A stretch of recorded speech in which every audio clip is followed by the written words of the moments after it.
হয়ে গেল। তোমাদের সবাইকে ওয়েলকাম, ভালো থাকো। আজকে আমি তোমাদের যে ক্লাস আলোচনা করব ভেরি ভেরি ইম্পর্টেন্ট একটা চ্যাপ্টার। সেই চ্যাপ্টারটার নাম হলো, বিষয়টার নাম হলো ডিফারেনশিয়াল অ্যানালিটিক্যাল ইকুয়েশন। এইটার মধ্যে চ্যাপ্টারটা existence, uniqueness and approximation.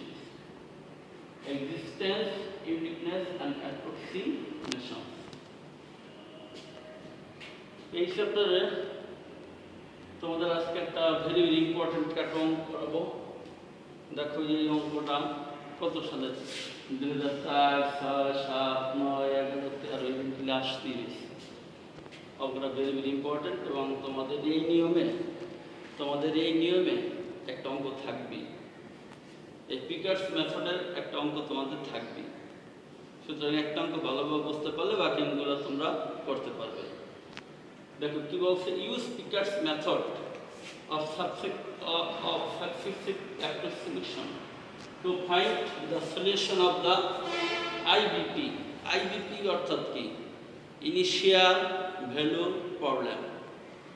Initial value problem অর্থাৎ যদি কোনো ডিফারেনশিয়াল ইকুয়েশনে যদি দেওয়া থাকে, ডিফারেনশিয়াল ইকুয়েশন দিয়া তারপর কিছু কন্ডিশন দেওয়া থাকে, এইটা কন্ডিশন দেওয়া আছে, একটা ডিফারেনশিয়াল ইকুয়েশন আর এইটা তার একটা কন্ডিশন দেওয়া আছে। এই কন্ডিশন দেওয়ার জন্য এর নাম কি বলা হয়? Initial value problem. আইভিপি এর full meaning initial value problem. IVP initial সমস্যা problem, initial value problem. I initial বিতে ভ্যালু বিতে প্রবলেম, ইনিশিয়াল ভ্যালু প্রবলেম। এই ধরনের ইকুয়েশনগুলো কি? যে ইকুয়েশনগুলো যেমন মনে করো আমি একটা ইকুয়েশন দিয়ে যেমন y double A plus 4yx equal to 0। এখানে আমি দিয়ে দিলাম y derivative 0 equal to 1, y 0 equal to y1 equal to দিলাম মনে করো 2। এই যে একটা প্রবলেম, এই প্রবলেমটার নাম হলো ইনিশিয়াল ভ্যালু প্রবলেম। দেখো এখানে একটা অন্তরক সমীকরণ দিয়েছে, ডিফারেনশিয়াল ইকুয়েশন দিয়েছি, তার লাগে দুইটা শর্ত দিয়ে দিয়েছি। এখন একটা প্রশ্ন থাকতে পারে যে স্যার শর্ত কয়টা হবে? এটা আমরা কি বোঝার কোনো উপায় আছে? হ্যাঁ আছে, অবশ্যই আছে। এখানে দেখো এইটা কত, ডেরিভেটিভ কত? 2 বার। ডেরিভেটিভ কত? 2 বার। 2 বার ডেরিভেটিভ হলে শর্ত দেওয়া থাকবে 2টা। যদি একবার ডেরিভেটিভ হয় শর্ত দেওয়া থাকবে একটা। যেমন এখানে দেখো, এখানে ডেরিভেটিভ কয়বার? একবার, এই জন্য একটা শর্ত দেওয়া আছে। 2 বার ডেরিভেটিভ হলে শর্ত দেওয়া থাকবে 2টা। হ্যাঁ 2 বার, এখানে কত? 2 বার ডেরিভেটিভ, শর্ত হবে তার একটা কোণ থেকে ফার্স্ট ডেরিভেটিভ আর কনস্ট্যান্টের জন্য। আর এখানে কি ফার্স্ট ডেরিভেটিভ ছিল, এই জন্য শুধু কনস্ট্যান্টের জন্য। তাহলে ইনিশিয়াল ভ্যালু প্রবলেমের ফুল মিনিংটা তোমাদের কি ক্লিয়ার হয়েছে মনে হয়? ঠিক আছে। এইকট অর্থাৎ এখানে যত ডেরিভেটিভ থাকবে এখানে এইটা ততটা শর্ত দেওয়া থাকবে। এর লাগে ইনিশিয়াল ভ্যালু প্রবলেমের অর্থ। তাহলে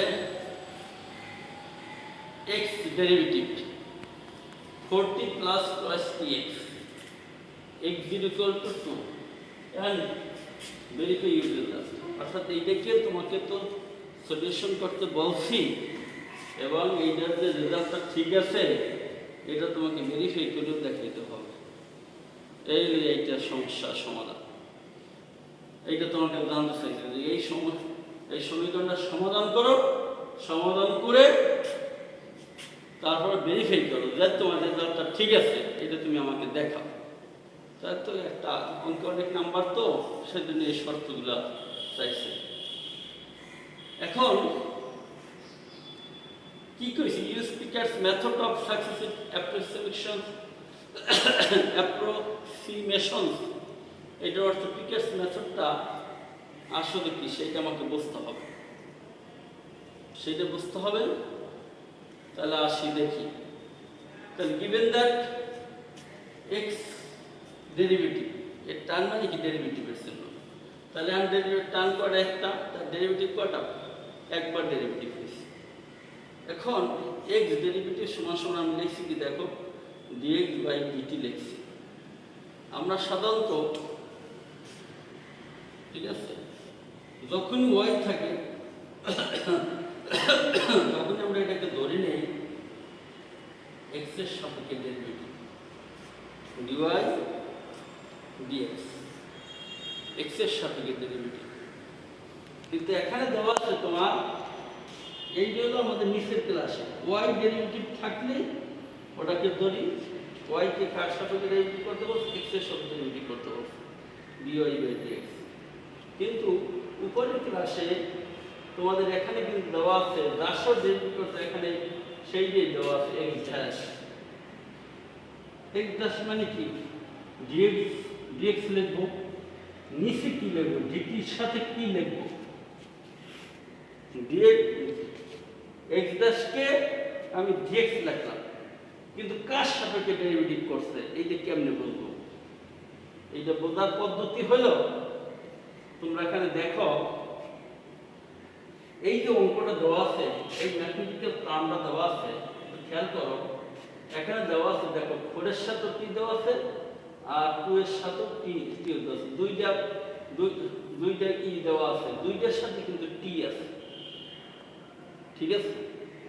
আর x আছে শুধু, x ও আছে বলতে পারো স্যার x তো আছে, হ্যাঁ x আছে শুধু একটা অংশের সাথে, যেহেতু দুইটা অংশের সাথে টি আছে সুতরাং এইটা ডেরিভেটিভ হবে with respect to t, with respect to t. বুঝতে পারছো? ক্লিয়ার? কারণ এইগুলো সমস্যা, অঙ্ক তো করা আছে দেখে হয়তো করে করতে পারবা, কিন্তু আসলে তো বোঝার জিনিস কোন জায়গায়, বোঝার জিনিস এই জায়গায় কেন আমি এখানে টি এর সাথে ডেরিভেটিভ করবো, এই জন্য করছি কারণ দেখো ফার্স্ট পার্টের সাথে টি আছে, সেকেন্ডটার সাথে টি আছে, বাট কিন্তু এক্স আছে শুধুমাত্র একটার সাথে, কাজে একটার সাথে যখন আছে তখন ওইটার সাপেক্ষে ডেরিভেটিভ, এই ফাংশনটা ওইটার সাপেক্ষে নয়, তখন এই ফাংশনটা দুইটার সাপেক্ষে যেটা আছে তখন সেইটার সাপেক্ষে এই ফাংশন।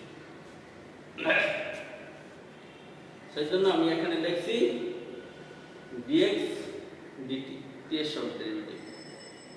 তাই এখন দেখো এই যে ডেরিভেটিভটা আছে, এই ডেরিভেটিভকে যদি একটা ফাংশন কল্পনা করি, তাহলে আমি এটাকে লিখি f of tx লিখি। tx এখন বলবো স্যার tx কেন লেখেন, কারণ এখানে দেখো t ও আছে x ও আছে, সেজন্য এটাকে tx লিখছি, কিন্তু মেইন হলো t, অর্থাৎ এই ডেরিভেটিভটা আমি একটা ফাংশন ধরে নিয়েছি। given that তো এইটা আমি দেখতে পারি লেট মানে ধরছি dx আর ধরছি x t নট, যেহেতু এই ফাংশনটা কার সাপেক্ষে, এই যে বললাম t এর সাপেক্ষে, তাহলে x হলো মূল আর ফাংশনটা কার সাপেক্ষে, t এর সাপেক্ষে, t নট, তাহলে আমি এই x এর মধ্যে দিলাম t নট। এখানে তাও কি দেওয়া আছে, x 0 দেওয়া আছে, আর কিছু বলা নেই। তাহলে এই জিরো মানে কি, এই জিরো মানে কি t0, এই জিরো মানে কি t0। যদি থাকতো মনে করো x2 থাকতো, তাহলে x এখানে t এর মান তাহলে হয়তো x t নট, তাহলে t not equal to 2 not, t not হয়তো 2। বুঝতে পারছো? অর্থাৎ এখানে যেহেতু x 0 দেওয়া আছে, তাই 0 কার মান, আমরা যখন একটা ফাংশন লিখি তখন ফাংশন লিখে মনে করে x থাকে, f of x equal to মনে করো 2, তাহলে f of 0 ইকুয়াল টু 2 লিখলে থাকে না, তাই কার মান বসে এক্স এর মান বসে। তাহলে মূল কি এই ফাংশন মূল চলককে এক্স। তাহলে আমার যে এখানে যে এই ডেরিভেটিভ দেওয়া আছে এইটা মূল একে চলক টি, সেজন্য এই কন্ডিশনে এই টি নট দেওয়া আছে, x T not equal to x not. তাই এখানে দেখো টি নটের মান কত 0 আর এক্স নটের মান কত 2। টি নটের মান কত 0 আর এক্স নটের মান কত 2। তাহলে পরবর্তী অবস্থা আমি এই টি নটের মান বসাইছি 0 আর এক্স নটের মান কত 2। তারপরে আমি বলে দিছি ভাইয়া টি not equal 0 and x not equal to 2. By using Picard's method of successive approximation we get, এখন Picard's মেথড আমি অ্যাপ্লাই করব। এইটাকে ইকুয়াল রাখতে পারি x T not equal to লিখতে পারি এক্স নট ইকুয়াল টু এইটার মান কত দেওয়া আছে, কন্ডিশনের মান দেওয়া আছে কত 2, এক্স নট মানে 2। এখন দেখো পিকার্স মেথডটা কি সেটা আমাকে বুঝতে হবে।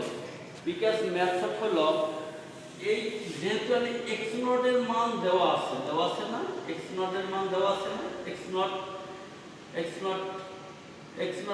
ইকুয়াল টু আমি কি লিখছি 2 লিখছি, তার মানে এক্স নটের মান দেওয়া আছে। তাই আমাকে এখন x1 কত সেইটা বাইর করতে হবে, x2 কত সেইটা বাইর করতে হবে, x3 কত সেইটা বাইর করতে হবে, ইউন করতে করতে করতে করতে আপ টু xn পর্যন্ত বাইর করতে হবে।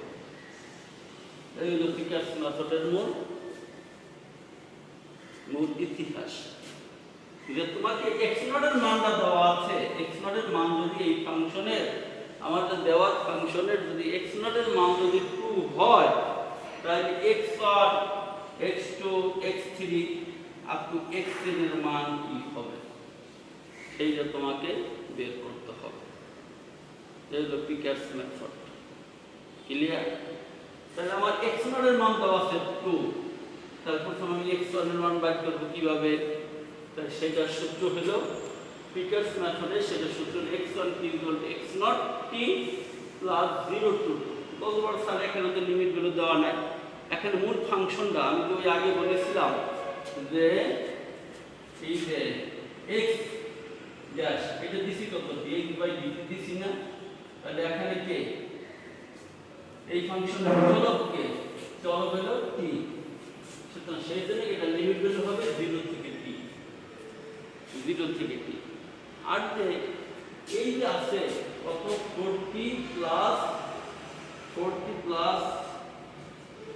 twice tx আছে, এইটাকে আমি কি ধরছি ফাংশন ধরছি না, এই ফাংশনের মেইন চলককে t সেজন্য লিখছিলাম f of t, আর একটা আছে যে x প্লাস সেজন্য এখানে লিখছি f of tx লিখছিলাম।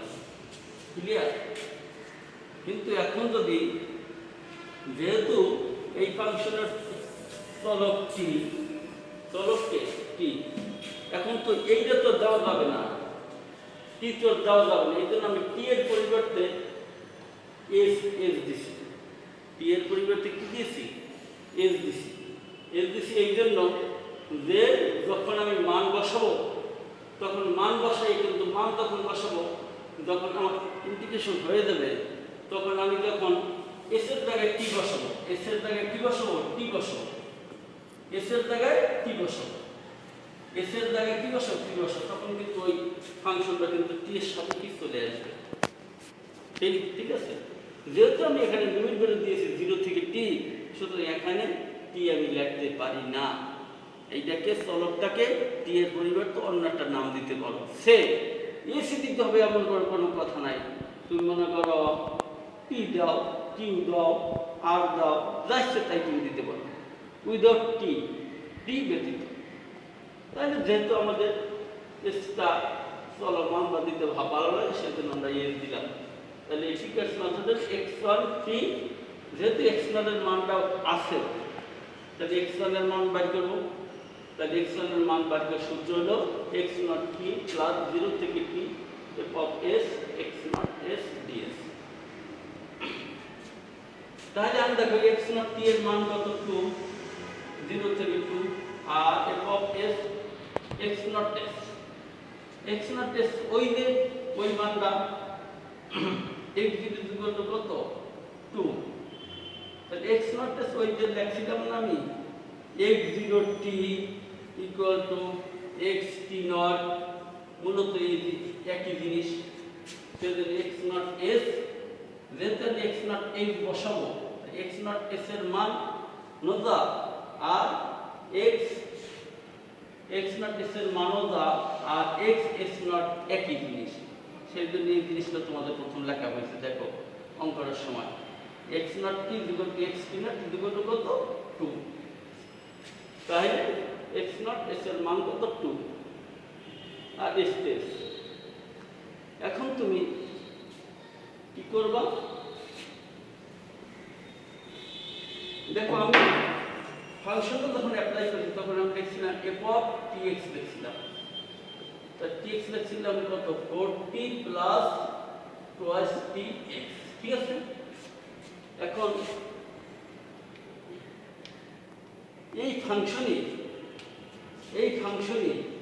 t এর জায়গায় s বসাও আর x এর জায়গায় 2 বসাও, দেখো কি আসে। t এর জায়গায় এই ফাংশনে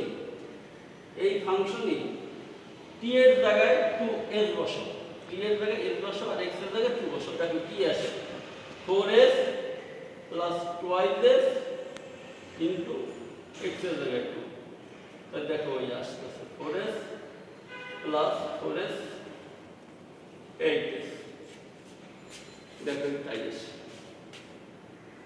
ঠিক আছে। আচ্ছা, এখন এটাকে ইন্টিগ্রেশন করে তারপর পারো, তারপর ওই মান বসাই দেবো, মান বসাইছি, মান বসাই এই মান আসছে এই আসছে। এখন বলতে পারো যে স্যার আমরা মান এই যে লিখতে পারি, এটা লিখলাম কেন, এটা একটা সিস্টেমে ফেলাইতে হবে, তোমার মানটা একটা সিস্টেম ফেলাইতে হবে।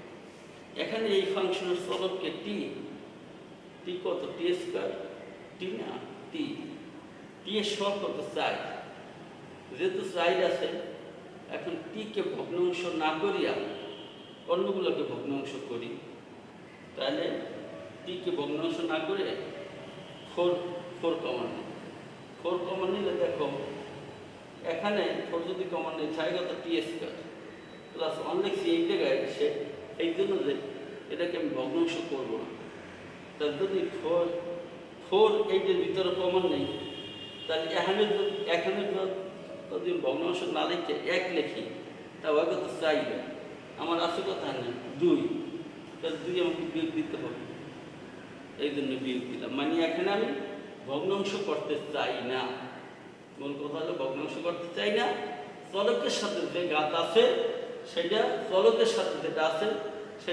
সেটা কমন নিতে চাই, কমন নিলে এখানে আমাকে 2 বেশি লিখছি, সেজন্য 2টা বাদ দিয়ে দিলাম, তাহলে আমি x1 এর মান পাইলাম, x1 t এর মান পাইলাম এই, তাহলে x1 কি পাইছি, তাহলে x2 কত, x3 কত, এই পর্যায়ক্রমে এই পর্যন্ত আমাকে বাইর করতে হবে, ঠিক আছে। এখন আমি তো x1 বাইর করলাম নাকি, x1 এর মান হয়েছে কত, x1 কি হচ্ছিল বাইরেছিল 2 প্লাস 4 t স্কয়ার, এটা তো বাইরেছিল। এখন তাহলে x2 কত, x1 এর পর x2 আমি তো বলছি যে তোমাদের xn পর্যন্ত মান বার করতে হবে, xn পর্যন্ত মান বার করতে হবে, তাহলে x2 কি হবে x0 t প্লাস 0 থেকে t f of s x1 s ds, অর্থাৎ তুমি যে এখানে সব সময় x0 t থাকবে, এটা কোনো পরিবর্তন হবে না, আমি তো যদি x4 বার করি তাও এখানে হবে x0 t হবে প্রথম, কিন্তু চেঞ্জটা কোন জায়গায় হবে, চেঞ্জটা হবে এই জায়গায়, দেখো প্রথম ছিল আমি যখন x1 t বার করছি তখন ছিল x0 t প্লাস 0 থেকে t f of s x ছিল x অরিজিনাল ফাংশন। আর যখন আমি 2 লিখছি তখন যদি এই যে হয়ে গেছে x ছিল আর x। যদি আমি এটা 3 লিখি এটা হয়ে যাবে 2। যদি আমি এটা 4 লিখি এটা হয়ে যাবে 4, অর্থাৎ 3 এটা হয়ে যাবে 3। অর্থাৎ পরিবর্তনটা শুধু এই জায়গাটাই হবে, এই জায়গাটা হবে, আর ওরা সব কিন্তু ঠিক থাকবে। ডেরিভেটিভ করে কি মান পাইছিলাম? x1 কি আমি পাইছিলাম কত? 2 + 4 t² পাইছিলাম, ঠিক আছে? তাহলে এখানে সেই মানটা দেখো, যেহেতু এখানে t ছিল দেখা এখানে t হয়েছে, এখানে যদি আমি s লিখি তাহলে এটা কি হবে? s হবে না? সেই জিনিসটা হয়েছে। এখন ফাংশনে মান বসাও। ফাংশনে দেখো আমি কি ধরছিলাম? f of tx ধরছিলাম। তাহলে f of tx অরিজিনাল ফাংশনে দেওয়া কি ছিল দেখো, 40 প্লাস টুয়াইস x দেওয়া ছিল, টুয়াইস px দেওয়া ছিল নাকি?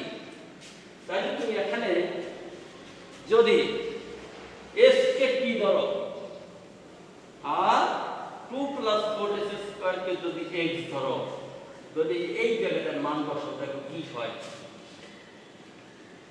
দেখো কি হয়, কি ধরবা?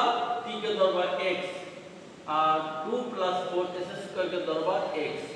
যদি এখানে মান বসাও, তার মান যদি বসাও দেখো t এই জায়গায় t বসছে আর এই জায়গায় t বসছে। তা বসাও দেখো 4 এর সাথে t আর 2 এর সাথে বসছে কত? t। তা t এর জায়গায় আনা হবে কত? s। আর পরেরটা কি? x। পরেরটা কি? x। তা x হবে কত? টুয়াইস s এর পরে হবে বাকিটা হবে x। আবার দেখো এই যে s t এর জায়গায় s বসাও, তাই 4s প্লাস এখানে আসবে তো টুয়াইস tx আছে, তাহলে 2 t এর জায়গায় কত? s twice s। আর x এর জায়গায় হবে কোনটা? এই পুরোটা 2 + 4s², 2 + 4s²। ঠিক আছে? এখন মান বসাইলা, তারপর যোগ বিয়োগ কর, তারপর ইন্টিগ্রেশন কর, ইন্টিগ্রেশন করে মান বসাও, মান বসাও। তা মান বসাই এই মান আসে দেখো 2 + 4t² + টুয়াইস t⁴ আসে। আবার আমি করব কি যে এইটাকে ওখানে যখন t² এর জায়গায় 4 ছিল দেখা 4 কমন নিছি, এখন আমি 4 কমন নেই। যেহেতু 4 প্রথমবার কমন নিয়েছি, দ্বিতীয়বার 4 কমন নেব, তৃতীয়বার 4 কমন নেব, সবসময় 4ই কমন নেব। তো 4 কমন নিলে দেখো এটাকে আমি 1 লিখি, ভগ্নাংশ না লিখি, তাহলে 1 রইল। তাহলে এটা কিন্তু যদি 1 থাকতো তাহলে কি 2 কি বেশি লিখছি, সেজন্য 2টা আমি দিয়ে দিলাম। আর এখানে 4 চলে গেল, আর এখানে কি থাকে? 2 এর ভিতরে 4 গেলে থাকে তো হাফ। এত ভগ্নাংশ হইলে কোনো সমস্যা নাই, কিন্তু আমি সংখ্যাটার ভগ্নাংশ করবো না। চলো ভগ্নাংশ সমস্যা নাই, কিন্তু আমি এই যে কনস্ট্যান্টটা থাকে কনস্ট্যান্টটাকে ভগ্নাংশ করি না। আর 4 কমন নিছি এই জন্য যে যেহেতু প্রথমবারও 4 কমন নিছি, সেজন্য দ্বিতীয়বারও 4টাই কমন নেব, 4ই কমন নেব। এই হলো। তাহলে দ্বিতীয় ফাংশনে আবার যখন আমি দেখো এখানে যখন x3 থাকবে, এখন কি বের করব? x3 বের করব। এখানে সব ঠিকই থাকবে, এখানে হবে কত? x2। তাহলে x2 হলে x2 এর মান আমরা কোনটা লিখব? এইটা লিখব নাকি এইটা লিখব? আমরা এইটা লিখব। কারণ কি এটা তো আমি মানে একটা সিস্টেম আনার জন্য এই কাজ করছি, আসলে তো মান পাই নিছি আমার এইটা, ঠিক আছে? এখন আমি তাহলে যখন x2s লিখব, x2 লিখব, তখন কিন্তু আমি এই মানটা ইউজ করব। আশা করি তোমাদের কাছে ইজি হয়ে গেছে। ঠিক আছে, দেখো x3t x0t, ওই তো আমি বললাম যত x3 x4 যত এখন x0t হবে। আর এইটা চেঞ্জ হবে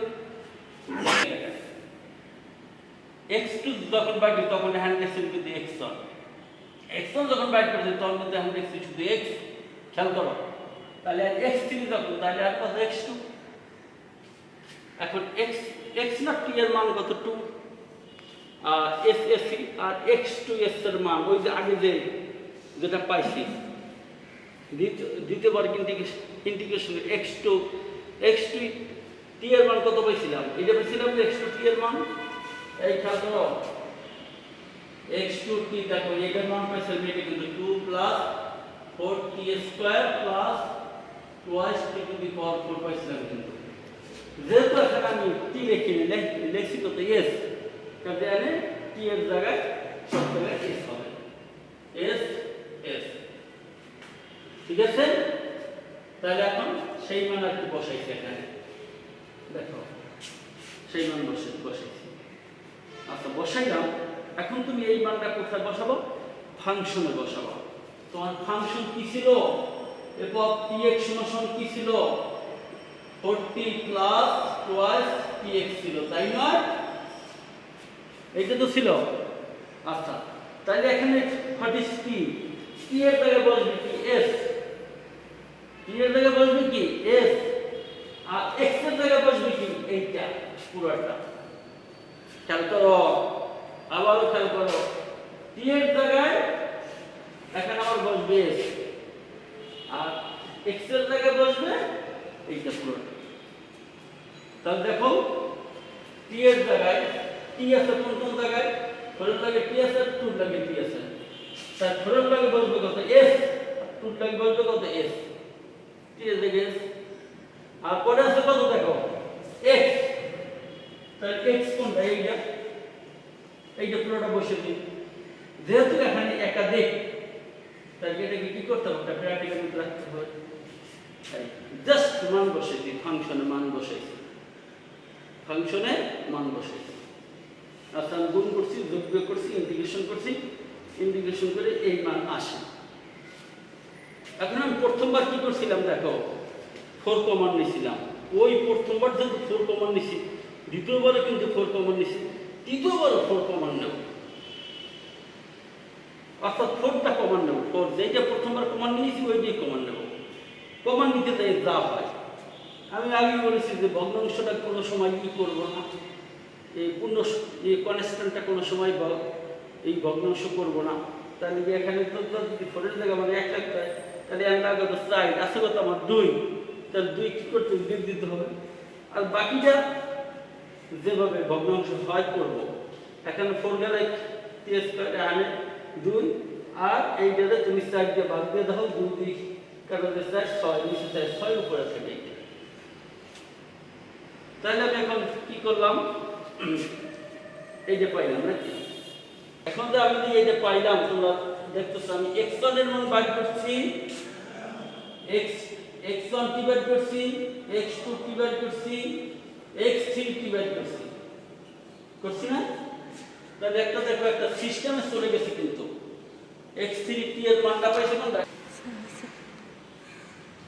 এখন তাহলে x3 t, এখন আমাকে xn পর্যন্ত বাইর করতে হবে। তাহলে এখন n কত, n এর মান কত, 2 4 10 না 20 না 100 তে শেষ, তার কোনো শেষ আছে? তা তো আমাকে তো এরকম করতে করতে চলতেই হবে। তাহলে আমি দেখি যে আমি যে কটা বাইর করছি, কি বাইর করছি, x1 বাইর করছি, x2 বাইর করছি, x3 বাইর করছি, আমি দেখি যে এর মধ্যে এই তিনটা থেকে একটা সিকোয়েন্স বাইর করতে পারি কিনা, এই তিনটা থেকে একটা সিস্টেম বাইর করতে পারি কিনা। তাহলে দেখো সেই জন্য আমি খালি দিয়ে যাচ্ছি, 3টা দাগ দেবো, তোমরা কয়টা, 3টা দাগ দেবো। এখন দেখো আমি এ থেকে যে 3টা বাইর করছি তার থেকে একটা সিস্টেমে যাইতে পারি কিনা।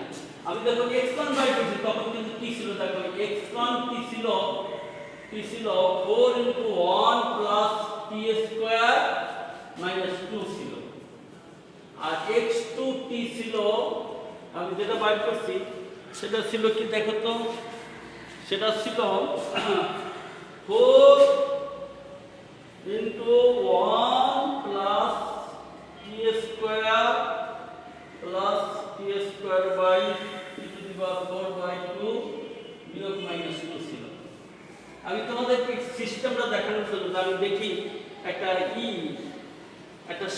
সিরিজে যাইতে পারি কিনা এই তিনটে থেকে x3 t equal to 4 এই যে পাইলাম এটা 1 plus t square by t square by factorial 1 plus t square whole square by factorial 2 plus t square cube by factorial 3 ঠিক আছে এই টুলগুলো পাইছি মাইনাস 2 এখন দেখো প্রথমটা ছিল 1 plus t square দ্বিতীয়টা ছিল 1 plus t square এর লাগে দ্বিতীয়টা লাগে কি কোয়ার্টার লাগে আরেকটা টার্ম বাড়ছে আবার x3 এর সাথে কিন্তু আরেকটা টার্ম আবার বাড়ছে অর্থাৎ এখানে x1 তার মানে আমি এইটাকে তাহলে দেখলাম t স্কয়ার আছে এইটা কি ফ্যাক্টরিয়াল 1 লিখতে পারি না নিচে কিছু নাই না তাহলে আমি এটাকে ফ্যাক্টরিয়াল 1 লিখতে পারি না আর পরেরটা দেখো এইটা 2 মানে কি ফ্যাক্টরিয়াল 2 আর এখানে কিছু নাই তার মানে কি ফ্যাক্টরিয়াল 1 লিখতে পারি না পারি তাহলে x3 t এখানে দেখো t স্কয়ার কে যদি আমি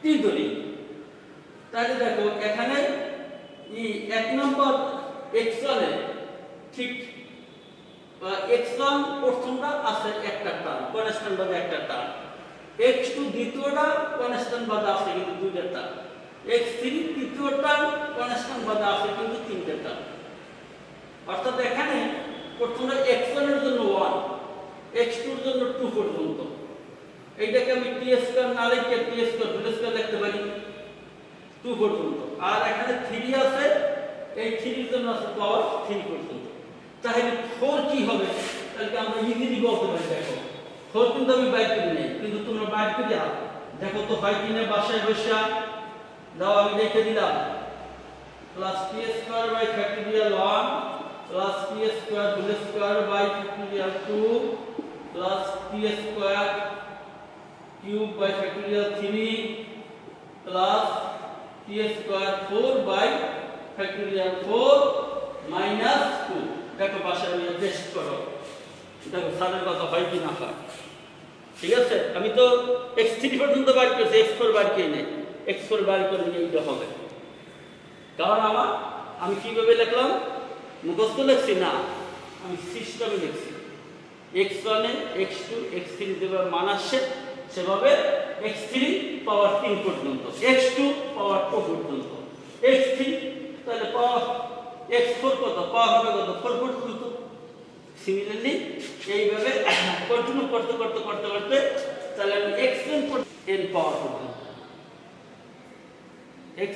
xn লিখতে পারি n পর্যন্ত যদি মনে করি এর মান 16 হয় তাই এটা পাওয়ার হবে 16 আচ্ছা দেখলাম অতএব আসলে xn বাই আসলে আমি মান বাই করব কি এটা সলিউশন কি এটা সলিউশন হলো xt এর মান বাই করা xt তো বাই কি নাম বাই করছি x1 x2 x3 up to কত xn এটা হলো পিকার্স মেথডে আমরা এমনি তো অন্যভাবে সলিউশন করিয়া সলিউশন বাই করে ইনিশিয়াল ভ্যালু মান বাই করে আমরা মান বাই করতে পারতাম কিন্তু পিকার্স মেথড হলো ইন্টিগ্রেশন পদ্ধতিতে ডেরিভেটিভের মানটা ইন্টিগ্রেশন পদ্ধতিতে বাই করে তাহলে অর্থাৎ xt xt মান limit n tends to infinity xn কারণ এটা অসীম পর্যন্ত এটা হলো xt এর মান হলো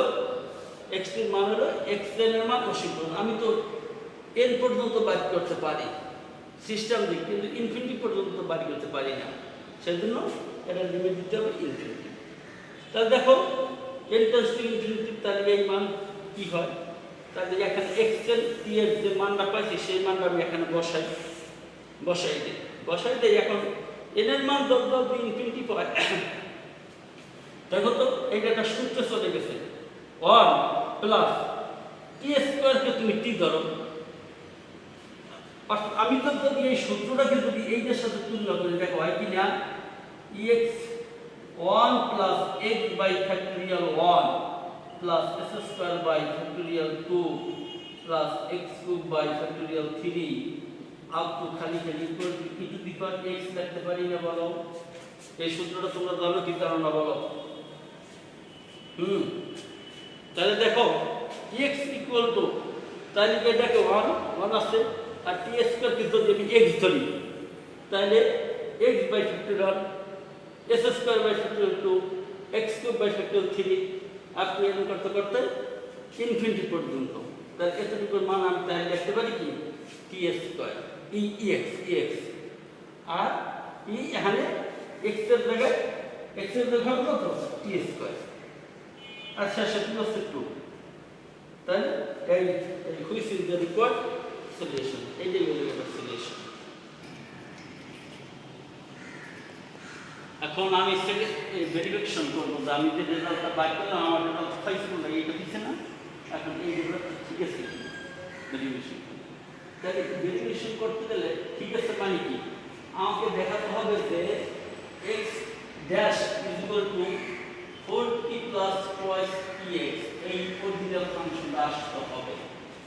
ঠিক আছে, আর একটা শর্ত কি দেওয়া আছে x ইজ ইকুয়াল টু 2, এই দুইটা জিনিস আনতে হবে, এই দুইটা জিনিস আমার সমাধান থেকে আসতে হবে।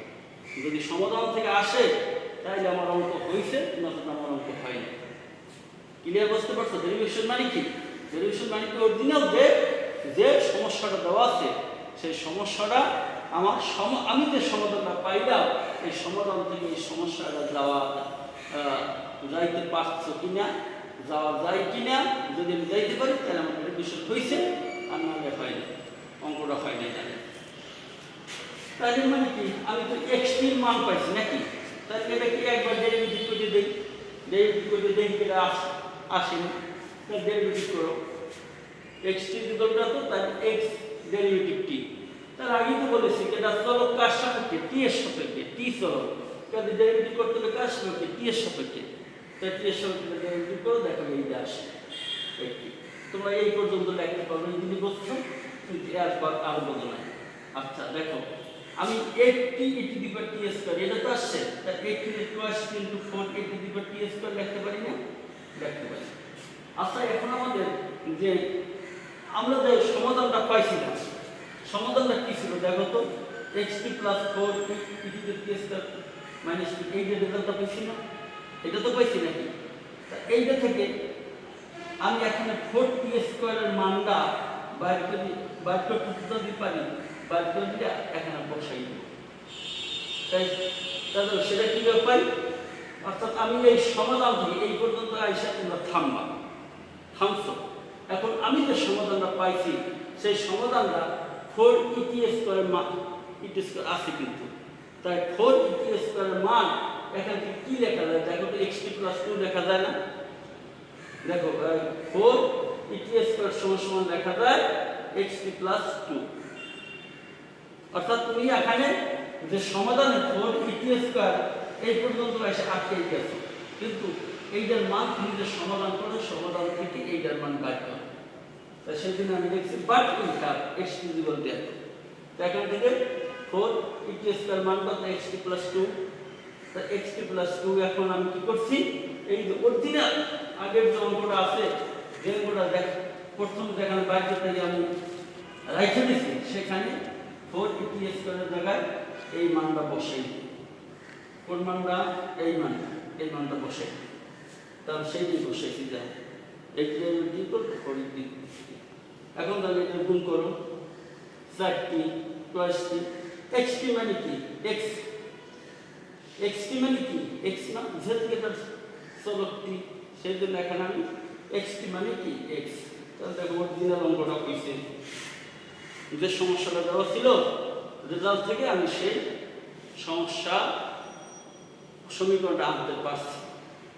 এখন হলো ফলোইং, আমি যে এই যে রেজাল্টটা পাইছি এই রেজাল্টটা এক্স এর জায়গায় 0 বসে না, এক্স না টি এর জায়গায় 0 বসে, 0 বসে দেখো কি হয়, টি 0 0, যেখানে টি আছে সেখানে 0 বসে, তাই x0 এটা থাম ইটু দি 0 মান কত 1, দেখো এটার মান আমরা জানি কি ই হইলে 0 হইলে তার মান কি হয়ে যায় 1 হয়ে যায়, তার 4 থেকে 2 যদি কারণ তাহলে হয় কত 2, তাহলে দেখো x0 মান 2, এইটা কন্ডিশন দেওয়া আছে না, এইটা একটা কন্ডিশন দেওয়া আছে আর সমীকরণটা দেওয়া আছে। তাহলে দুটো পাইছি কি থেকে পাইছি, রেজাল্ট থেকে পাইছি তাহলে বলতে পারি যে আমার অঙ্কটা হয়েছে, তাহলে দ্য সলিউশন ইজ স্যাটিসফাইড, তাহলে সলিউশনটা হেন্স প্রুফ, তাহলে আমার সলিউশনটা স্যাটিসফাই করছে, তার প্রমাণিত হয়েছে, তার ভেরিফিকেশনও হয়ে গেছে। সব আজকের মতো এই অঙ্ক শেষ। ইনশাল্লাহ পিকার্স মেথডের অঙ্ক ভালোভাবে করবো, পরীক্ষায় আসবেই, আর সবগুলা এই নিয়মে। ঠিক আছে, আল্লাহ হাফেজ, ভালো থাকো। পরবর্তী ক্লাস আগামী বুধবার আবার দেখা হবে।